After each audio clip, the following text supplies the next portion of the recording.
welcome back to Breakfast. It is 20 minutes past 7. There are calls for the government to establish a Minister for Loneliness. It follows a report from Age Concern that shows 59% of elderly New Zealanders had recently felt lonely or socially isolated.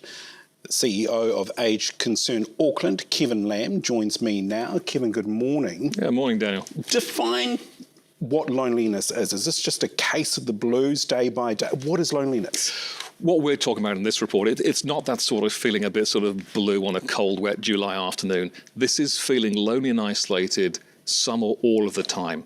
And so this is a level that's really detrimental to health and well-being. So this is really serious stuff. A level you describe as epidemic. What do you mean by that? We're talking about 30% of all people, older people over the age of 65, feeling lonely most or all of the time. So that's almost a third of our entire older population are isolated and lonely. That's why we see this as an epidemic that needs serious action. So how did we get to this point? I think we've lost sight of that sort of community spirit of looking after our older people, our older relatives, those older people in our neighbourhoods, in our streets.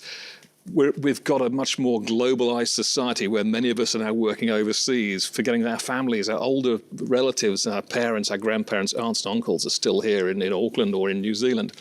And we're just ignoring the fact that older people are there on their own, day in, day out. And we're just too busy to notice half the time. So talk to us about some cases. What are we hearing from elderly people? Like, what are they experiencing?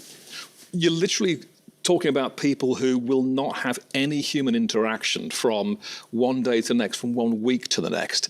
And if we imagine what it was like for many of us during the COVID lockdown when we felt on our own, restricted, this is the lives of older people every single day. And what is the impact of that? Well, the impact is really serious. So you're looking at things like, you can equate it to things like being a heavy smoker, being a heavy drinker, experiencing obesity. These are really serious individual impacts that create really bad impacts on well-being, on physical and emotional health. But it's also a huge cost for New Zealand society because we're talking about increased hospital visits. We're talking about people's mental health and cognitive decline. We're talking about people who are going to need social housing support. All of these things because people are lonely and isolated. So this is really a bad thing for individual older people, but it's a really bad thing for us as a society as well. And one of the solutions is a Minister for Loneliness. Now, Kevin, there'll be people who'll be watching, mainly our viewers, who'll be thinking, oh, let's not get too woke on this. I mean, why do we need that? What would your response be? I think two responses. I think firstly, what we're really saying is we want the government to put this issue front of centre. If it requires a minister to do that, it requires a minister. If it requires giving existing ministers more power, more authority to actually make things happen. But we want this to be an issue that's at the heart of government thinking, where it's in health, social development, housing, whatever. But I think that's the really key thing for us. It's making sure that they are focusing on this, that as a country we're having the conversation about it. Because if we don't do something, we're going to increase our proportion of older people, going to double over the next sort of 10, 15 years. If we don't solve this issue today, it's only going to get much worse tomorrow. Kevin, many people will be like, I put mum and dad in a village, in a home, and it takes a village to keep people company, so they'll be fine. But clearly, given the report, that's not the case. No, it was one of the interesting things that came out of the report was, if you're living on your own in your own home, you could be lonely. But if you're in a retirement village or if you're in a social housing complex, you can be lonely. And in some ways, when we were talking to people, those who were really experiencing loneliness the most were those people who were surrounded by people, but they weren't involved. They were isolated on the edge of what was happening.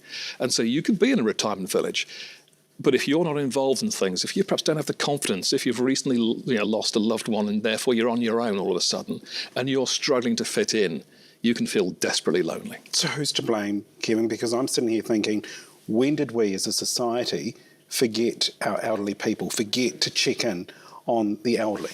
I think, look, let's be brutally honest about it. We're all to blame. This is our society. This is our community. These are our relatives. These are our neighbours.